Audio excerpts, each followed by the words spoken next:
Hello everyone, welcome back to Himachal success book. इस session में हम जुलाई महीने के फर्स्ट वीक के गिरा न्यूज़पेपर को डिस्कस करेंगे। इसमें जो भी हिमाचल के करंट अफेयर होंगे और फर्स्ट वीक के जितने भी नेशनल इंटरनेशनल करंट अफेयर होंगे इंपॉर्टेंट, उनको हम डिस्कस करेंगे। इसके अलावा जो सेशन की पीडीएफ है वो मिलेगी आपको टेलीग्राम चैनल पे। टेलीग्राम पे सर्च कीजिए हिमाचल सक्सेस बुक और वहाँ से आप इस सेशन की पीडीएफ प्राप्त कर सकते हैं। स्टार्ट करते हैं discussion. First question is, Which bank will provide around rupees 1600 crore for the Himachal Pradesh power sector development programme? कौन सा बैंक हिमाचल प्रदेश ऊर्जा क्षेत्र विकास कार्यक्रम के लिए लगभग 1600 करोड़ रुपए प्रदान करेगा? ये किए जाएंगे वर्ल्ड बैंक यानी कि विश्व बैंक के द्वारा प्रदान किए जाएंगे। तो हिमाचल प्रदेश ऊर्जा क्षेत्र विकास कार्यक्रम यानी कि Himachal Pradesh power sector development programme के लिए वर्ल्ड बैंक यानी कि विश्व बैंक के द्वारा लगभग 1600 करोड़ रुपए जो है इसकी सहायता प्रदान की जाएगी। और ये जो प्रोवाइड किए जाएंगे 1600 करोड़ रुपए, ये जो भी हिमाचल प्रदेश में नवीकरणीय ऊर्जा यानी कि जो हमारी रिन्यूएबल एनर्जी है उसकी इंटीग्रेशन के लिए, उसके क्षेत्र में सुधार के लिए इस पे कार्य किया जाएगा। और इसमें जो हिमाचल प्रदेश की साझेदारी है, जो हिस्सेदारी है, वो लगभग 400 करोड़ की रहेगी।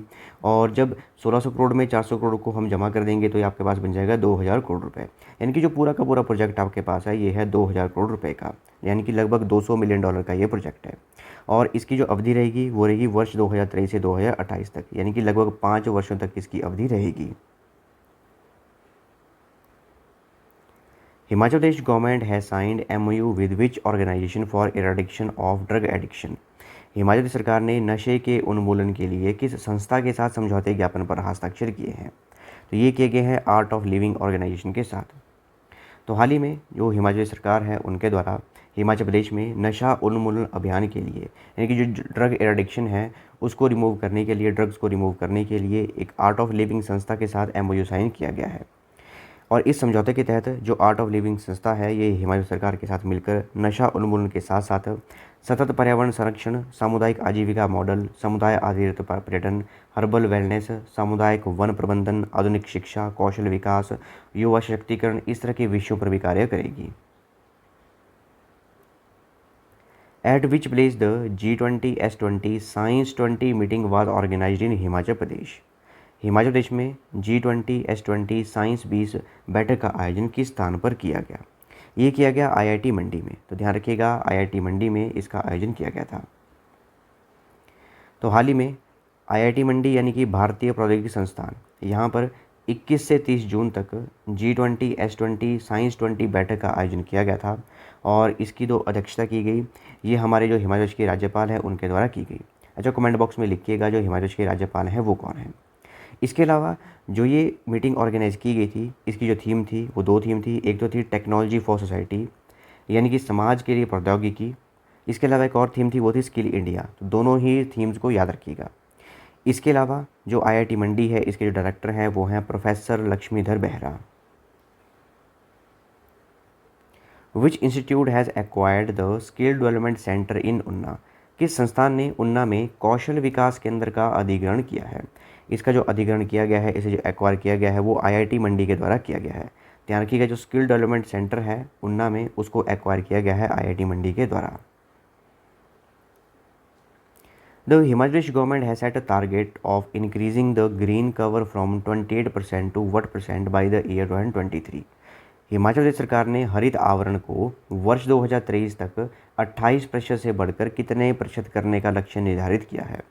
तो जो लक्ष्य है अब इसे इंक्रीज कर दिया गया है। पहले लक्ष्य रखा गया था 28% का यानी कि 28% का, अब लक्ष्य रखा गया है कि इसको 30% तक इंक्रीज किया जाएगा और ये किया जाएगा वर्ष 2023 तक ही।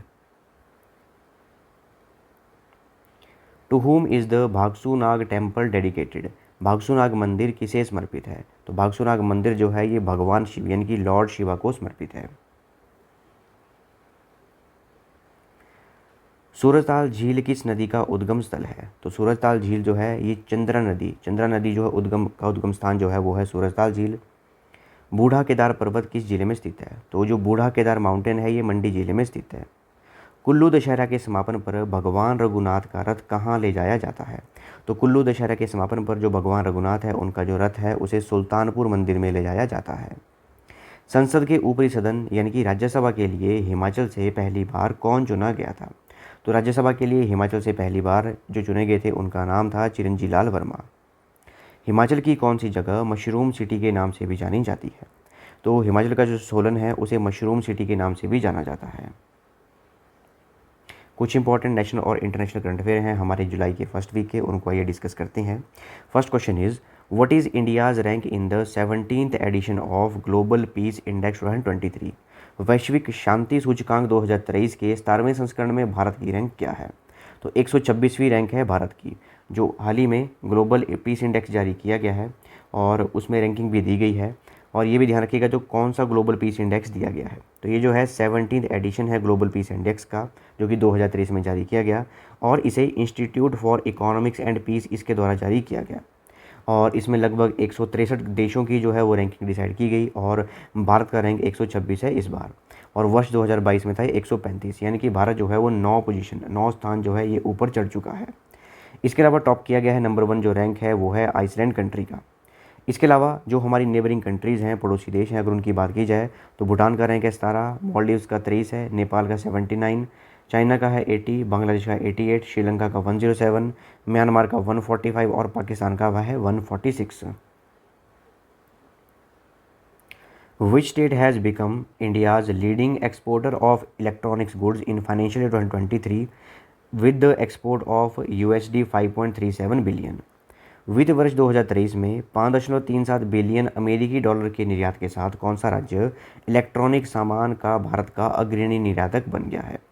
तो जो भी हमारा इलेक्ट्रॉनिक सामान है उसको एक्सपोर्ट किया जाता है, तो कौन से राज्य ने सबसे ज़्यादा इलेक्ट्रॉनिक सामान को एक्सपोर्ट किया है? ये किया गया है तमिलनाडु के द्वारा। लगभग 5.37 बिलियन अमेरिकी डॉलर का जो इलेक्ट्रॉनिक सामान है उसे निर्यात किया गया है तमिलनाडु के द्वारा। और दूसरे नंबर पर है Uttar Pradesh. In which state prime minister Narendra Modi has launch the national sickle cell anaemia elimination mission? प्रधानमंत्री नरेंद्र मोदी ने किस राज्य में राष्ट्रीय सिकल सेल एनीमिया उन्मूलन मिशन शुरू किया है?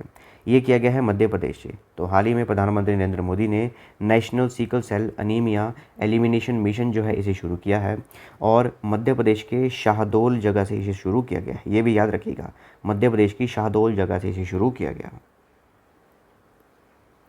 Who has been recently named among the 2023 annual list of great immigrants?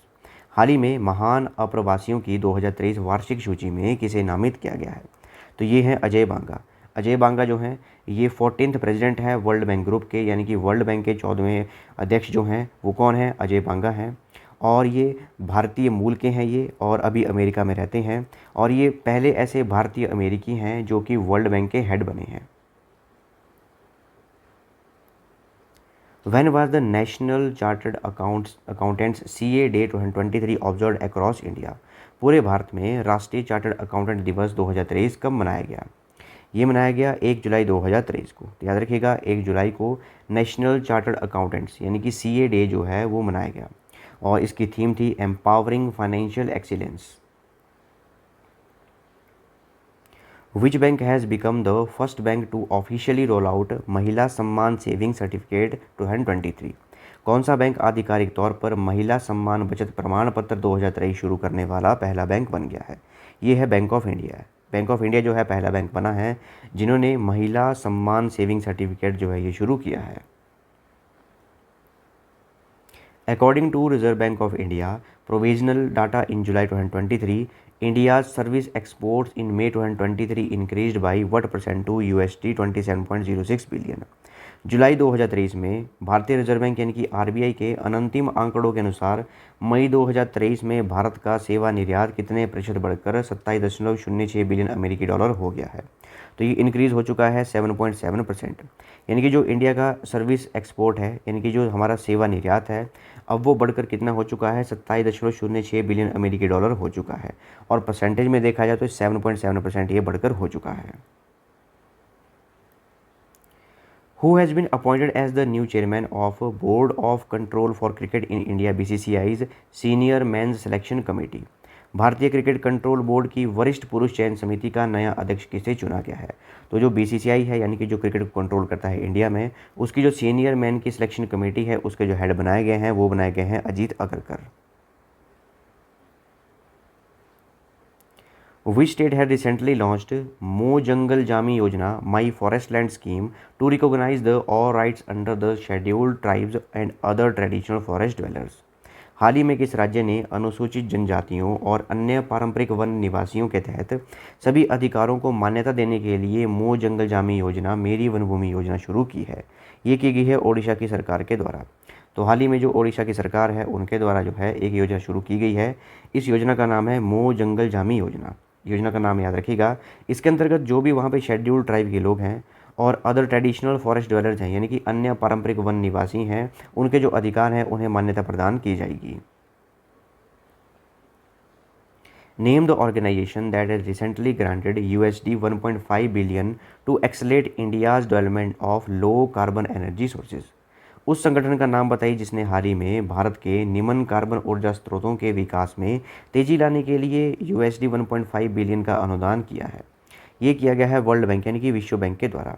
तो जो हमारा वर्ल्ड बैंक है उसके द्वारा जो है भारत में जो लो कार्बन एनर्जी सोर्सेज हैं उसके डेवलपमेंट को एक्सलेट करने के लिए यानी कि उनमें तेज़ी लाने के लिए जो है USD यानी कि अमेरिकी डॉलर 1.5 बिलियन का अनुदान दिया गया है। Name the personality who has been recently honoured with the India global forum United Kingdom special award global India icon of the year award 2023। उस व्यक्तित्व का नाम बताइए जिसे हाल ही में India global forum United Kingdom special award global Indian icon of the year award 2023 से सम्मानित किया गया है। ये अवार्ड दिया गया है मैरी कॉम को।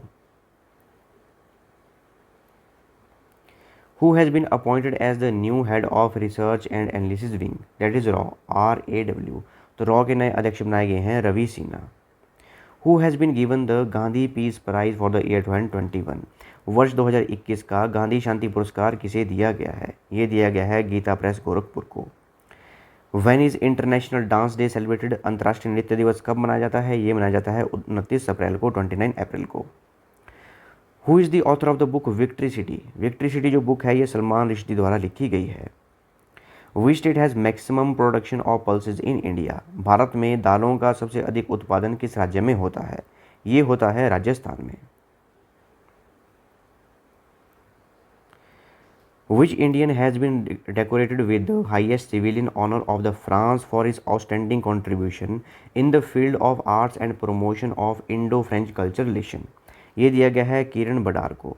किरण बडार को जो है भारत फ्रांस सांस्कृतिक संबंधों को बढ़ावा देने के लिए फ्रांस के सर्वोच्च नागरिक सम्मान से अलंकृत किया गया है। Who was the chairman of the first finance commission of India. Bharat के प्रथम वित्त आयोग के अध्यक्ष कौन थे? ये थे KC Niyogi. Which language of India is known as Italian of the east. Bharat की किस भाषा को इटालियन ऑफ द ईस्ट के नाम से जाना जाता है? ये है हमारी Telugu language. What is the maximum gap that can be there between the 2 successive sessions of the parliament. संसद के 2 क्रमिक अधिवेशनों के बीच अधिकतम कितना अंतराल हो सकता है? तो 6 महीने का अधिकतम जो है 6 मंथ का जो है अधिकतम अंतराल हो सकता है। 2 सक्सेसिव पार्लियामेंट के सेशन में मैक्सिमम जो गैप है वो 6 महीने का हो सकता है। तो ये थी हमारी डिस्कशन। और अगर आपको सेशन की PDF चाहिए वो मिलेगी आपको टेलीग्राम चैनल पे। टेलीग्राम पे सर्च कीजिए हिमाचल सक्सेस बुक और वहाँ से आप इस सेशन की PDF प्राप्त कर सकते हैं। इसके अलावा आप इंस्टाग्राम, टेलीग्राम, फेसबुक इन पे फॉलो कर सकते हैं। So thanks for watching video. Do like, share and subscribe my channel.